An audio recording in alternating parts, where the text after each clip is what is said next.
¿Cómo están? Es un gusto estar con ustedes de nuevo. Eh, Ivana pensé que iba a mantenerse compartiendo pantalla, pero voy entonces a compartirla yo de acá de mi computadora.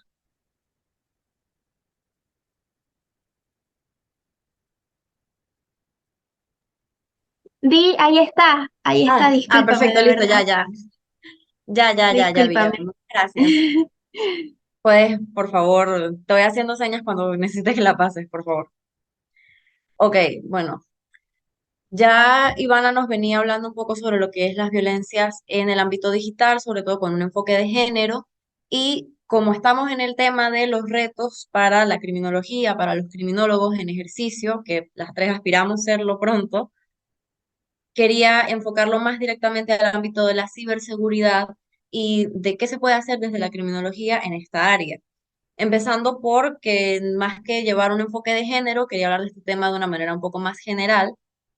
recordando que los medios digitales son una extensión a nuestro mundo y a su vez son un ambiente paralelo que tiene riesgos exclusivos del mismo. Muchas veces cuando hablamos de todo lo que pasa acá dentro de los teléfonos celulares, dentro de las computadoras y en el Internet, pensamos que son cosas que únicamente existen en este espacio virtual y ambiguo y no es del todo cierto. Todo lo que sucede en el mundo digital termina teniendo un impacto también en el mundo físico, en lo que se conoce como el mundo físico, y en la realidad de las víctimas. Y bueno, entender el mundo digital requiere conocimientos técnicos que dificulta mucho la atención de sus riesgos. Por supuesto, esto lo digo lejos de querer ser una experta en el tema de la ciberseguridad, pero aquí una vez se nos planteaba la pregunta de ¿qué es más fácil? ¿Educar a un ingeniero en prevención del delito, en prevención de la violencia, o educar a un criminólogo en que tenga conocimientos básicos, pero suficientemente técnicos para atender estos problemas en el ámbito digital? Entonces, es importante también irnos adueñando de espacios novedosos que realmente han quedado muy grandes en muchas ocasiones para lo que es la atención de la violencia. Los riesgos de seguridad digital traspasan fronteras y tienen dinámicas amplias, novedosas y difíciles de rastrear. Bien lo mostraban ya Ivana y Antonella en sus intervenciones con todo lo que pudieron compartir de redes sociales. Es muy fácil, además de mantener un anonimato cuando estamos en el Internet, es muy fácil hacer cosas a cualquier hora y desde cualquier parte del mundo en cualquier distancia. A ti te pueden estar dejando comentarios, te pueden estar enviando correos, puedes estar viendo un video en vivo de algo que está sucediendo al otro lado del mundo, de una persona que está al otro lado del mundo y no lo vas a saber, es muy difícil saberlo y por ende es más difícil también em, rastrear este tipo de delitos y poder realmente apresar en muchos casos a los agresores, por el tema de que no siempre están en un mismo espacio geográfico que las víctimas. Y además el desarrollo de las tecnologías ha sido exponencialmente rápido en la historia y no ha ido a la par con mecanismos de control para las mismas. Hace 30 años no teníamos ni la mitad de los avances tecnológicos que tenemos ahora y si nos ponemos, sobre todo en el caso de Latinoamérica, lo que es el sistema de justicia, las leyes, no han tenido un crecimiento a la par para tener realmente un mecanismo de control sobre lo que ocurre en el espacio digital. Por lo menos en Latinoamérica, en países como en México, hay una policía informática, hay cuerpos de seguridad dedicados exclusivamente a la atención de delitos en el ámbito digital, pero por lo menos en Venezuela todavía no hay y los espacios que hay están muy poco formados realmente. Por favor, la siguiente, Ivana.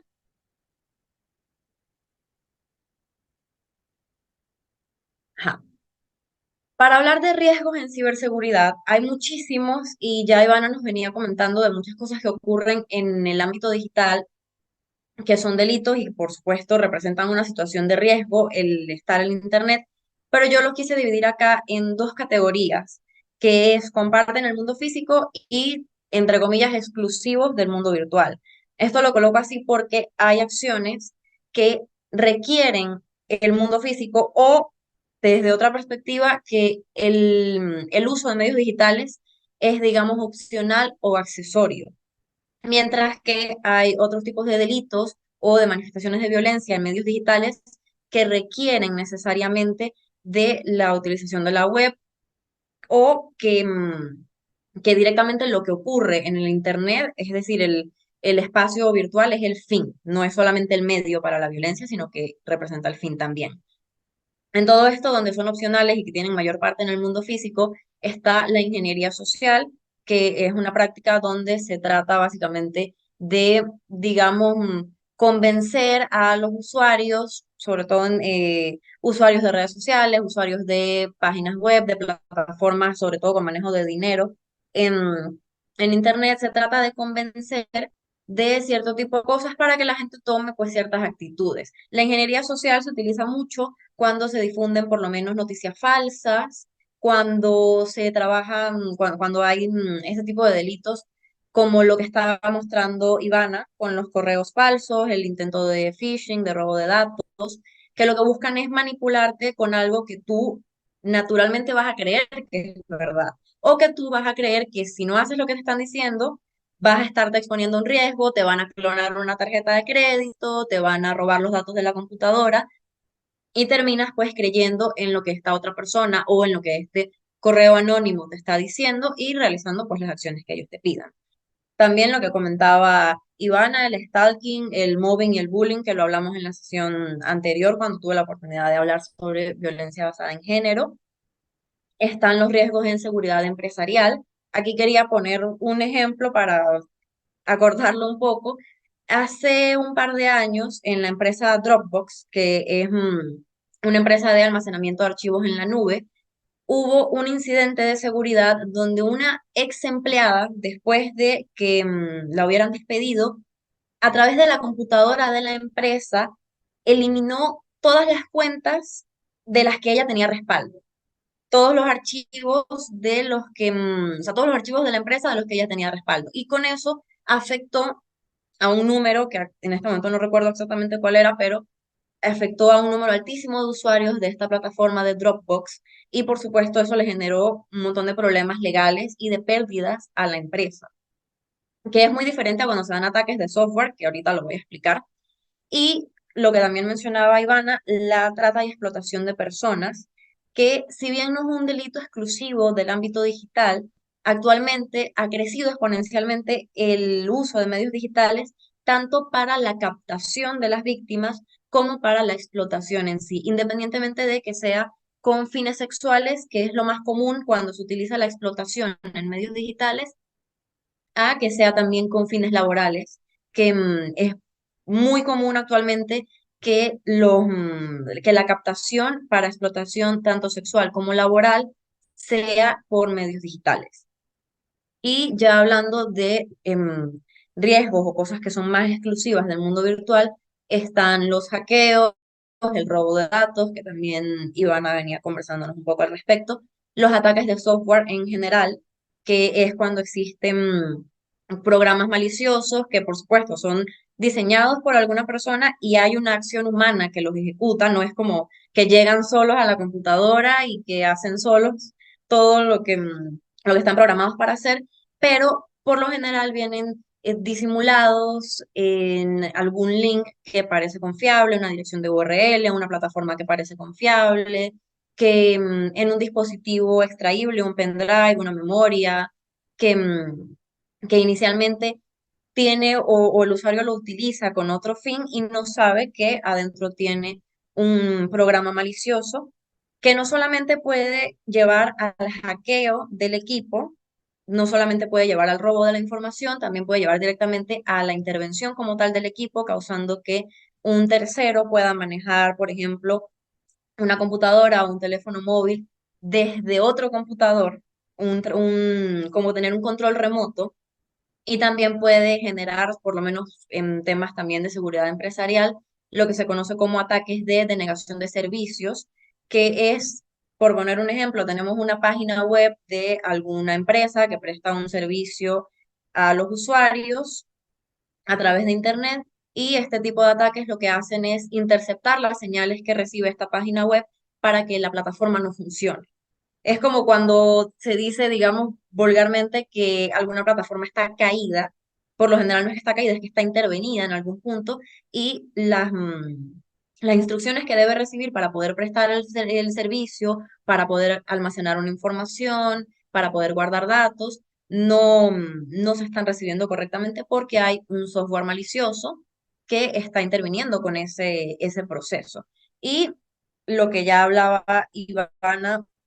maravillosamente de lo que es la difusión de contenido, sobre todo contenido sexual, sin consentimiento y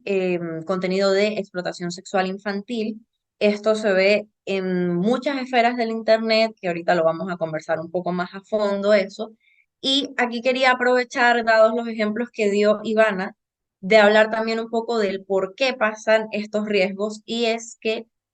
por lo general, el robo de datos, cuando pensamos en robo de datos, pensamos en que nos roben la información directamente a nosotros como usuarios. Sin embargo,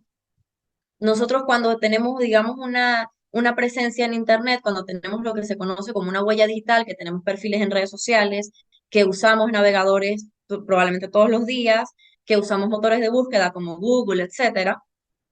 nuestros datos están a disposición de esos motores de búsqueda. Por ejemplo, Google tiene nuestro correo, tiene nuestra fecha de nacimiento, todos los que tenemos un teléfono con desbloqueo facial, Google tiene también nuestra cámara o Apple tiene nuestra cara o Apple tiene también nuestra cara.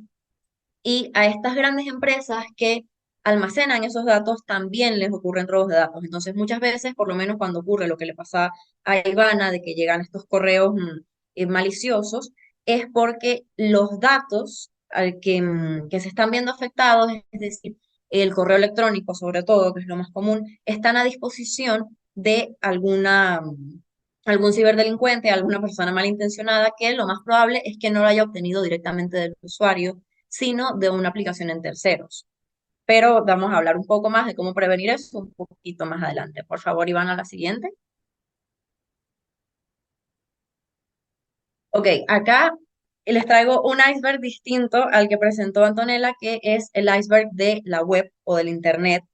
porque podemos hablar de que el Internet está dividido principalmente en tres capas, que es la capa superficial de la web, donde está, como pueden ver en la imagen, todo lo que conocemos, los motores de búsqueda, las aplicaciones móviles, Instagram, Facebook, Twitter, Pinterest, YouTube, los programas de inteligencia artificial actuales como Bing, ChatGPT,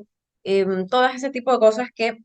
podemos utilizar diariamente sin ningún inconveniente. Es donde están todos los sitios públicamente disponibles dentro de la Internet, donde no se de búsqueda para poder acceder a ellos. Y es donde por lo general vemos todas las violencias que venían comentando ya anteriormente durante su ponencia de Antonella, que son, digamos, manifestaciones de violencia o escenarios de violencia donde hay una interacción directa, por general. Después de esto está la Deep Web, que es bastante conocida también. Eh, Probablemente todos ustedes hayan escuchado en algún momento de la existencia de esta parte del Internet, que es una parte, digamos, oculta, es decir, ya no es tan fácil acceder a este tipo de páginas o plataformas de Internet, porque lo que se almacena en la Deep Web no está almacenado o no está diseñado para que sea de conocimiento público. Por lo general son cosas que se han obtenido de manera ilegal, son cosas que deberían ser una información protegida y no suele ser algo a lo que se busque acceder si no hay una intención delictiva de por medio, donde está información médica, todo esto que es, o sea, información médica me refiero a grandes bases de datos de información médica, documentos legales o reportajes científicos y también documentos filtrados de los gobiernos alrededor del mundo con fines de inteligencia. Y después de esto está lo que se conoce como la dark web, que es todavía más oculta. Por lo general, para ingresar a cualquier tipo de plataforma o contenido que esté dentro de lo que ya se considera dark web, no se puede ingresar por los propios medios, digamos, porque la mayoría de estos sitios son sitios que están encriptados y se requiere, digamos, de una invitación para poder ingresar. Ya el profesor Freire nos hablaba la semana pasada un poco de lo que es el tener las cosas con código hash y todo esto. Bueno, la mayoría de veces en la dark web las cosas tienen un código hash, tienen una contraseña, o sea, no es un contenido que está disponible para cualquier usuario que lo busque. Y aquí también es donde se ven em, muchos delitos informáticos o muchas actividades ilegales trasladadas al medio digital, donde se trabaja en función de los usuarios. Por ejemplo, en todas estas etapas del Internet, en todas estas fases del Internet, se puede ver lo que es el contenido no consentido, no deseado de la difusión, perdón, de contenido sexual, no deseado, no consentida. Sin embargo, en la dark web es donde se logra, o donde se comercian, mejor dicho, los materiales de explotación sexual más explícitos que hay dentro del mundo de la Internet. Es acá donde se ve directamente la comercialización de drogas, armas, donde se ve la trata con fines de explotación sexual y laboral, es decir, la venta directamente de las víctimas de trata. Todo esto se ve dentro de la dark web. Incluso existen eh, plataformas digitales dentro de estas, digamos, etapas ocultas del Internet que se dedican a generar este tipo de contenido, obviamente ilegal, a petición de los usuarios. Es decir, quieren un contenido sexual con ciertas características y existe una persona que provee ese servicio, entre comillas, digamos, para estas personas. Y bueno, la actividad normal de los usuarios suele ser solamente la punta del iceberg de lo que es el mundo del Internet. Por eso también vemos que muchas veces los delitos en el ámbito digital van fluctuando entre estas tres capas del Internet. Por ejemplo, para que pueda llegarse a la comercialización de drogas o armas, para que pueda llegar a más usuarios en la dark web, siempre hay,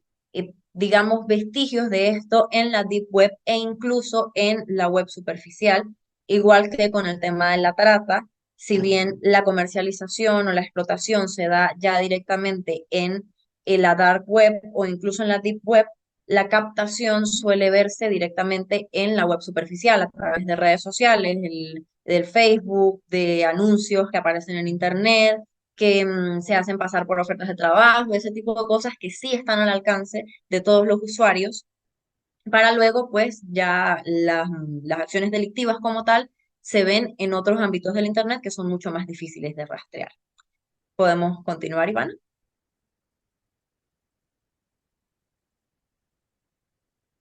Ivana, la siguiente, por favor. Ok. Y ahora sí, voy a ir un poco con más detenimiento ahorita con lo que son las medidas de prevención. Y voy a empezar con lo más general, que es el informar y sensibilizar en los riesgos y consecuencias que están presentes en el Internet. No solamente es formarnos en espacios como el que tenemos disponible hoy,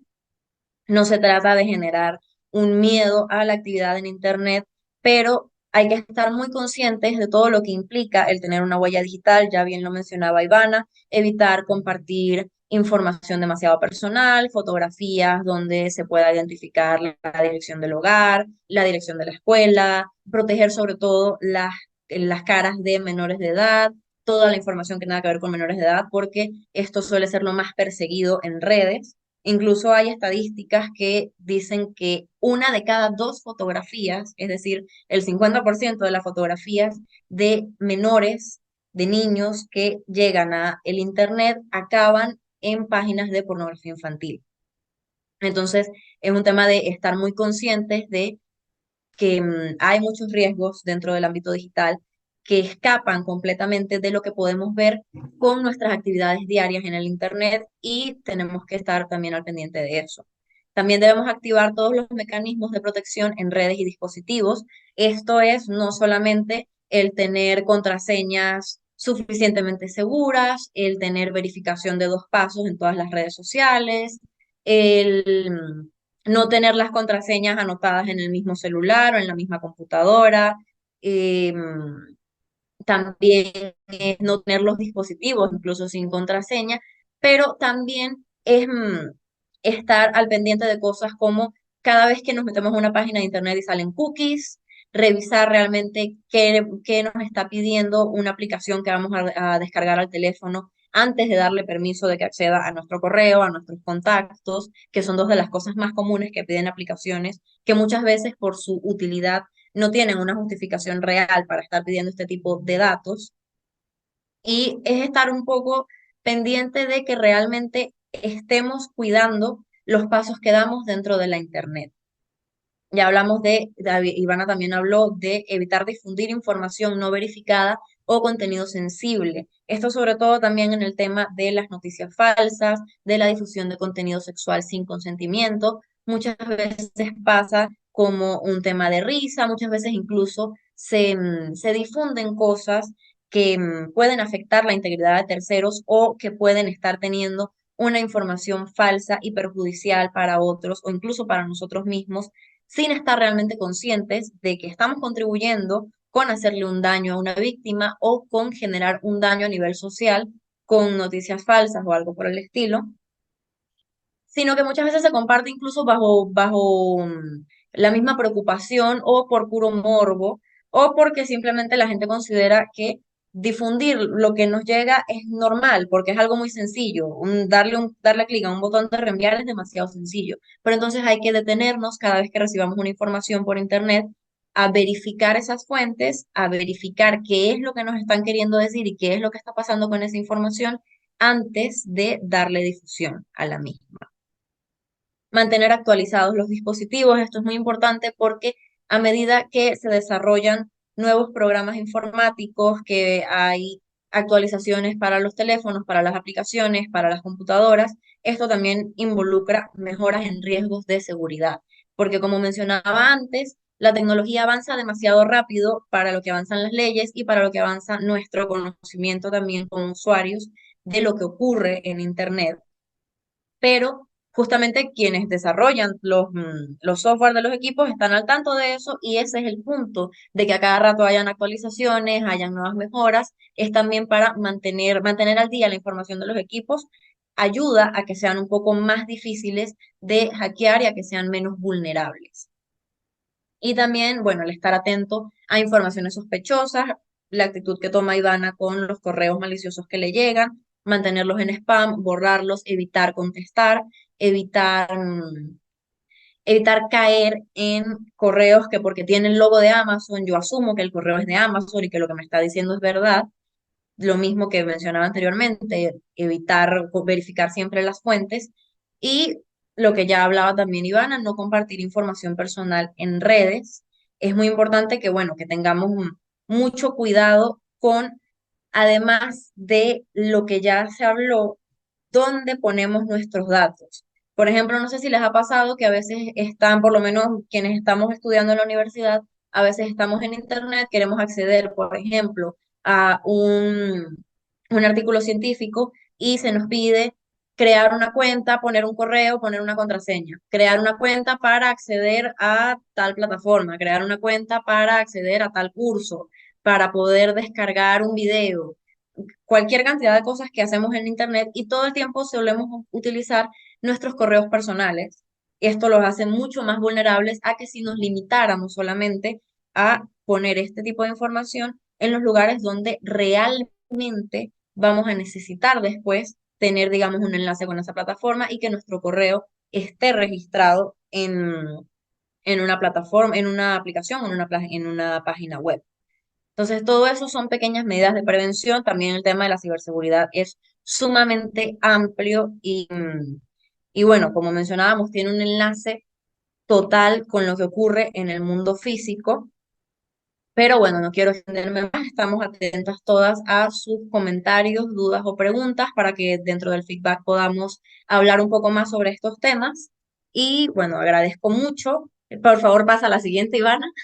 Agradezco mucho por toda la atención que nos han prestado la noche de hoy. Para cerrar, les dejamos un pequeño meme sobre la seguridad en Internet, porque claramente 1, 2, 3, 4, 5 no es una buena contraseña. Y bueno, esperamos que esto les sirva para también protegerse a ustedes y proteger a otros.